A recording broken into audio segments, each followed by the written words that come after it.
Saving on your education should be a right, not a competition. At University of Phoenix, you'll get the best scholarship or savings you qualify for. Simple as that. Explore scholarship options at University of Phoenix. At Nature's Bounty, the belief is simple. You already have a brilliant body. Supplements just help support your journey. For over 50 years, Nature's Bounty has offered vitamins and supplements to help you eat, sleep, thrive, repeat. From magnesium glycinate for heart and muscle support to hair growth capsules for fuller, thicker hair. And probiotics with 20 billion live cultures for digestion. Nature's Bounty. It's in your nature to thrive. Learn more at naturesbounty.com. These statements have not been evaluated by the Food and Drug Administration. These products are not intended to diagnose, treat, cure, or prevent any disease. With Plan B emergency contraception, we're in control of our future. It's backup birth control you take after unprotected sex that helps prevent pregnancy before it starts. It works by temporarily delaying ovulation, and it won't impact your future fertility. Plan B is available in all 50 U.S. states at all major retailers near you, with no ID, prescription, or age requirement needed. Together, we got this. Follow Plan B on Insta at Plan B One Step to learn more. Use as directed.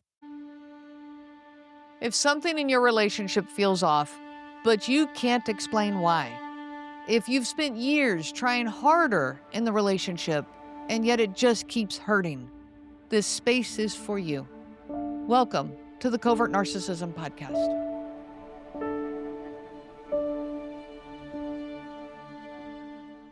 If you are quietly asking yourself, what is actually wrong in my marriage? This episode is for you. This is such a tough question when dealing with covert narcissism, especially if you can't point to one clear incident, if nothing sounds dramatic enough when you try to explain it. In fact, you often will sound trivial or petty.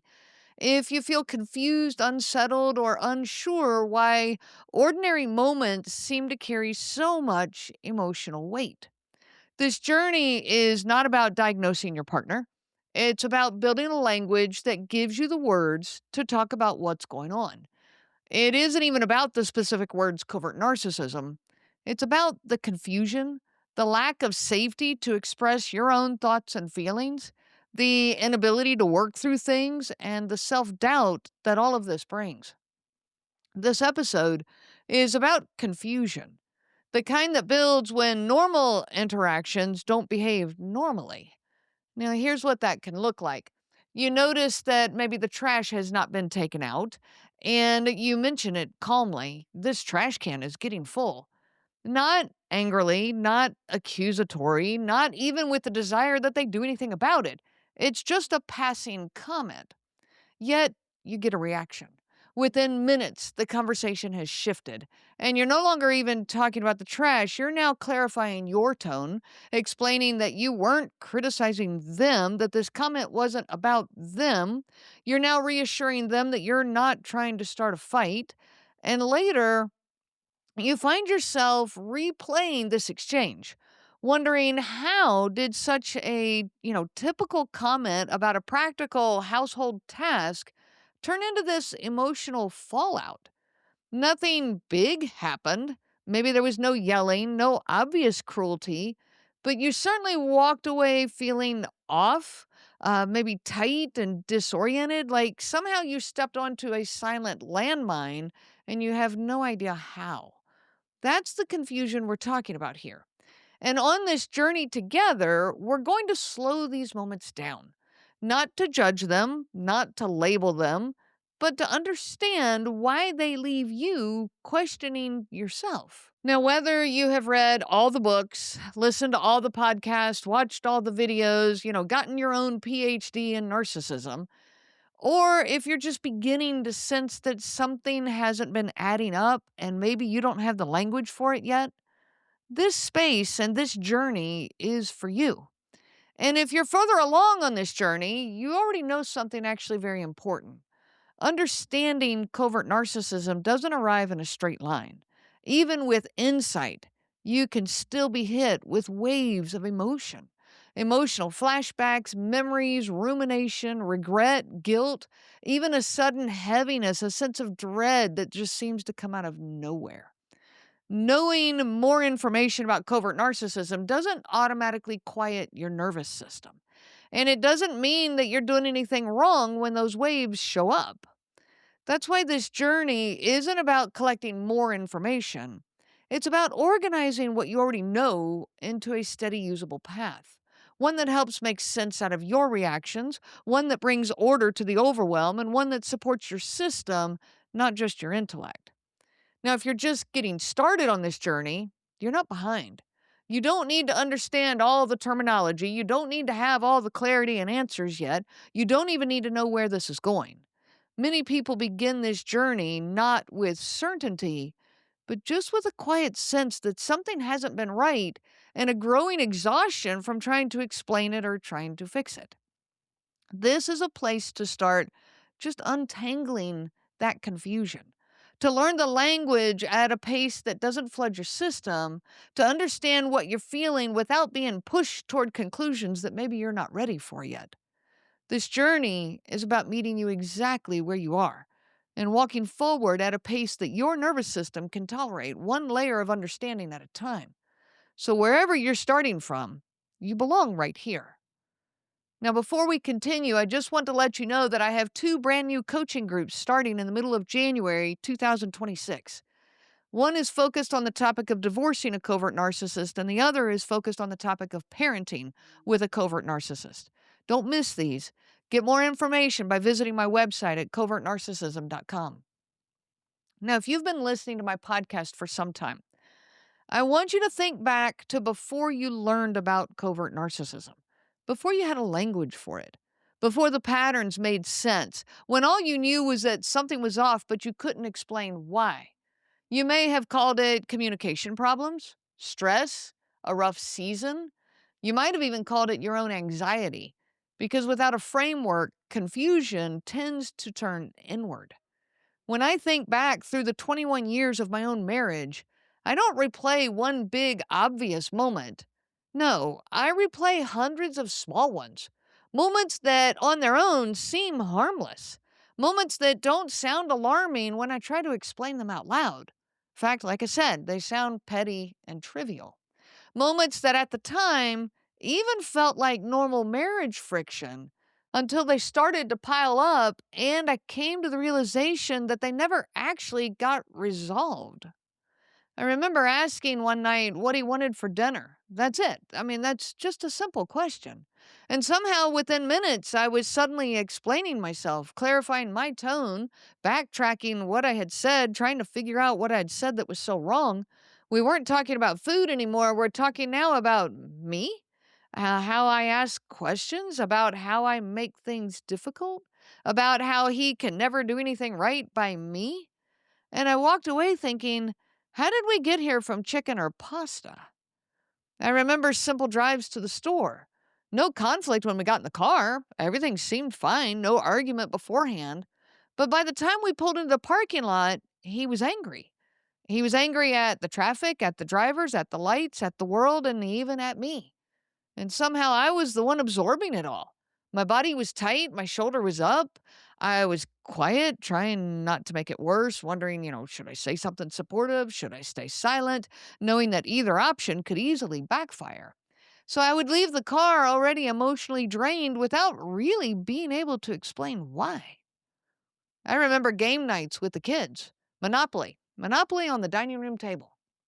Laughter at the beginning sounded like a great way to spend the evening. Snacks were out, and then slowly, so subtly, you could feel this shift. He took over the game, enforcing strict rules and mocking mistakes and judging decisions, needing to dominate the environment. By the end of the game, no one was having fun anymore. One child was frustrated, another was quiet. Someone felt stupid, someone felt embarrassed, and later when I tried to name it, that didn't feel great, was kind of the only words I could come up with. I was told that I was the one ruining family time. Even the simplest moments with the kids carried strange emotional whiplash. Playing catch in the backyard, a ball gets dropped, or a missed throw, and a sigh that feels too heavy, or a comment that cuts just enough to land, and suddenly a child who'd been smiling minutes earlier was shrinking. Shoulders slumped, eyes down, trying harder, but never feeling good enough. And I stand there thinking, how did this turn into that? At first, none of these moments felt like deal breakers. Every marriage has its ups and downs, right? Every relationship has misunderstandings, don't they? People get stressed. People get irritable. No worries. We've got this. I'll just talk to them. We can work through things. That's what committed adults do, and we're committed adults. But here's where the confusion deepens.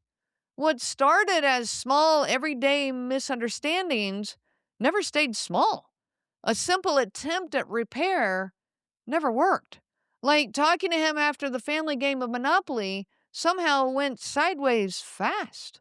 I wasn't accusing him. I wasn't trying to start a fight. I was trying to name the mood that he was set at the table and how it landed on our kids. I wanted connection, awareness, maybe even repair. Instead, the focus shifted, and suddenly we weren't talking about the game anymore. We were talking about how I was too critical, too sensitive, how he was just joking or just trying to enjoy the game, how I was making a big deal out of nothing. And before I could even finish a sentence, I found myself defending my intentions rather than addressing what actually had happened. That's when that confusion really takes hold. Because when even gentle attempts to repair leave you feeling misunderstood, blamed, or shut down, you stop trusting your own perception of events. You start wondering whether it's worth bringing things up at all, not because you don't care, but because every attempt seems to create more distance instead of less. That's not how repair is supposed to feel, by the way. In healthy relationships, conflict has a beginning, it has a middle, and it has an end. You might disagree, yes. You might feel irritated or get annoyed. You might even raise your voices, yes. But there's repair. There's relief. There's a sense that the issue stays the issue and that our relationship is okay. What creates confusion isn't the conflict. It's the conflict that never resolves, conversations that never stay where they start, and moments that leave you more unsettled than before. One moment, I was making a reasonable request, and the next moment, I was apologizing, or doubting myself, or replaying the conversation in my head, trying to locate. Amazon Pharmacy presents Painful Thoughts. 20 more minutes to kill in the pharmacy before my prescription is ready. Maybe I'll grab some deeply discounted, out-of-season Halloween candy. I never had a chocolate pumpkin with raisins before. Those were raisins, right? Next time, use Amazon Pharmacy. We deliver. And no, those were not raisins. Amazon Pharmacy. Healthcare just got less painful. The exact second that it went sideways. What just happened became a constant internal refrain. You start believing that you're just bad at communicating, that you choose the wrong timing, that you phrase things poorly, that you expect too much, that you're just too emotional, too sensitive, too demanding. Because that explanation feels safer than admitting you can't predict how ordinary moments will land. And so you just keep trying. You adjust, you soften, you rehearse, you walk on eggshells without ever naming them as eggshells. You tell yourself that this is just what long marriages look like. This is what stress does. This is what commitment requires. But underneath all of it is a steady growing confusion. One that never fully resolves, no matter how hard you try to be clearer, calmer, or kinder. Over time, that confusion doesn't just live in your thoughts. It moves into your body. For me, it showed up as a burning sensation in my chest. Not sharp, not dramatic, just constant heat, like something simmering under the surface. It would start the moment I sensed that things might go sideways. And many times it even started before that. After enough unpredictable moments, my body learned to brace in advance. A family drive, a movie night, a holiday gathering, and heaven forbid, a hotel stay. Before anything even happened, the pressure inside me was already rising. My chest felt tight. My breathing was shallow. My ears were like somebody had turned the volume up immensely because they're just listening for every little word, but not just the word, the inflections and the sighs and anything. My jaw was clenched, my system on high alert. scanning for the first sign of a shift in mood, tone, or energy. I wasn't reacting to what was happening, I was reacting to what might happen. It felt like walking around with a boiling pot inside of me, the lid rattling, the steam building, never quite allowed to release.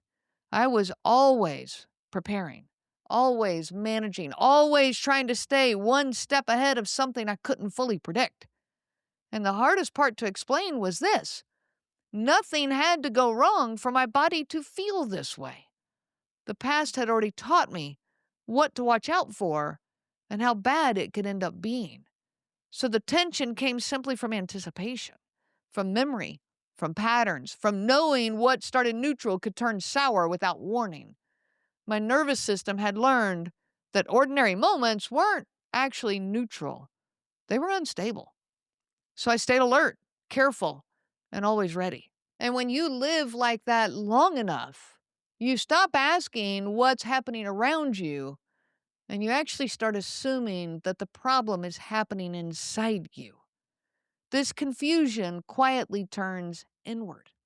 Because if you're always tense, always bracing, always uneasy, surely something must be wrong with you, right? You start telling yourself that you're overreacting, that you're too anxious, too guarded. Maybe you need to learn to relax. Maybe you are too sensitive. That's what you wonder.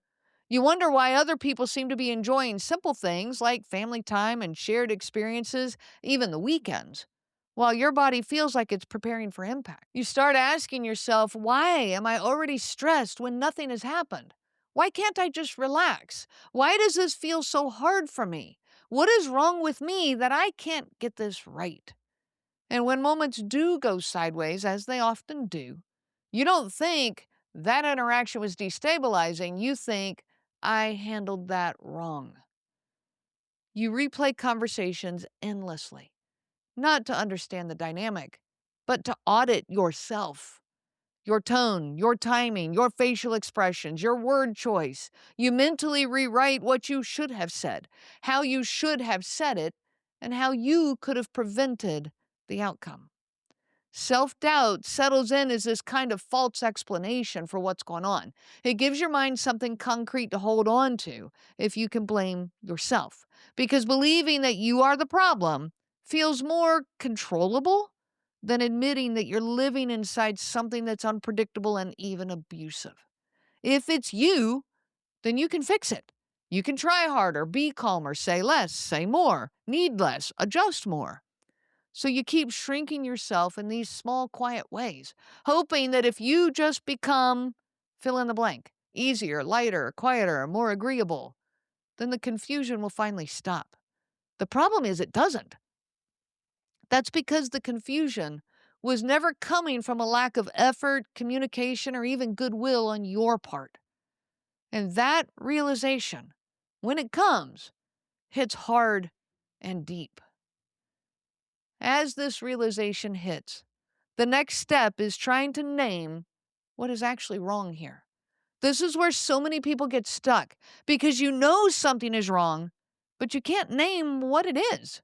So you do what any thoughtful, motivated adult does. You try to figure it out. So you go to, Google.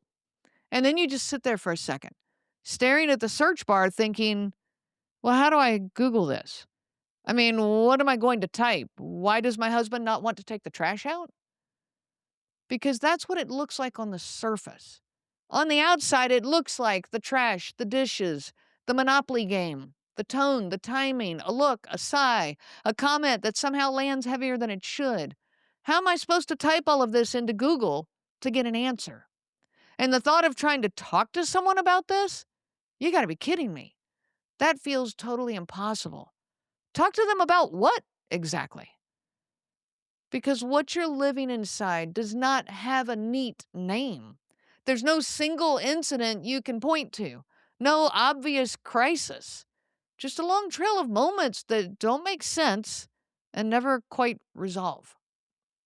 That's why this question, what is actually wrong in my marriage, is so hard to answer. Not because nothing is wrong, but because what's wrong doesn't show up as one clear thing that you can Google, fix, or talk your way through. It just shows up as confusion. And when something can't be named, it can't be addressed. It can only be endured for far longer than it should. So here we are, putting words to the impossible to explain. I want you to ask yourself, what is actually wrong in your marriage? Or whatever relationship has brought you here today, whether that be, your relationship with your parents or your siblings or your friend or your boss or your adult child. What is actually wrong in this relationship? Find the words that fit your situation. There is an incredible amount of information out there about narcissism and covert narcissism. Some of it's helpful, some overwhelming, some contradictory, and some that can leave you feeling more flooded than informed. This journey is about slowing all of that down, organizing it, making it bite-sized, making it digestible, and most importantly, making it grounded in your real lived experience, not just theory. Now, this episode is the starting point. Confusion's usually just the beginning. For many people, what follows isn't clarity right away, it's effort. A lot of it. You try harder, you communicate more carefully, you become more patient, more understanding, more self-aware, and all of these things are going to benefit you in the long run. But even as you're doing all of that in this relationship, things still don't improve. Sometimes they actually feel worse. And that's often the moment that people start to feel really exhausted and afraid. Afraid that maybe they're failing, afraid that stopping means giving up, afraid that if you don't keep trying, then you will be the problem. In the next Sunday episode, we're going to talk about why this can feel so unfixable, even when you're still doing everything you can to fix it. Not to judge your effort, but to validate it. And to reduce the self-blame that comes from believing you just haven't tried hard enough yet.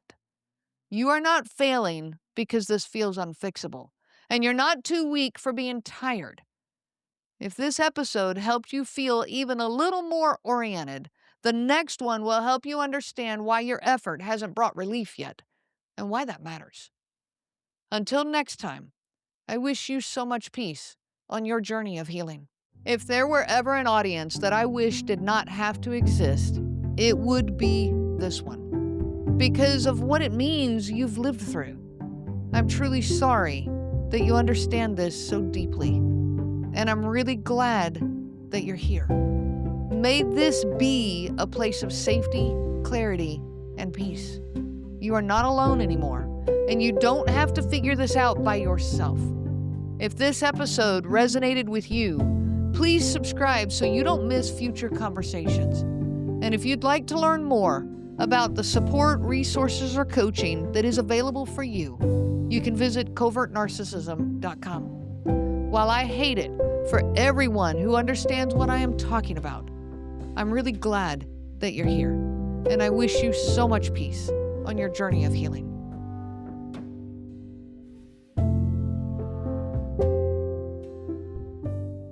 The information provided by Renee Swanson, Covert Narcissism Podcast, and CNG Life Coaching is for educational purposes only and is not to be used for diagnosis purposes. It is not intended to be a substitute for clinical care. Please consult a healthcare provider for guidance specific to your case. This material discusses narcissism in general.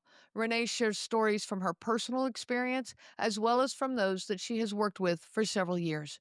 Her material does not claim that any specific person has narcissism and should not be used to refer to any specific person as having narcissism.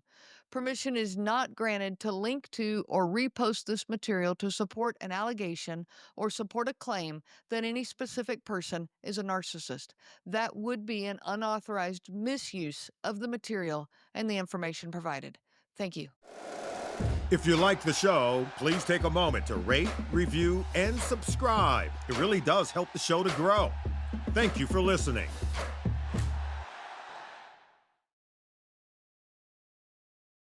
Did you grow up with a Jekyll and Hyde parent, the kind you had to tiptoe around just to keep the peace? So did I. I'm therapist Tori Wixel. Every Tuesday on my podcast, You're Not Crazy, I talk about what it's actually like to grow up with a toxic parent. We dive into the reality of what it means to be a cycle breaker and an emotionally healthy adult when all you saw growing up was what you didn't want to do. If you're ready to stop questioning your own sanity, tune in to You're Not Crazy wherever you listen to podcasts.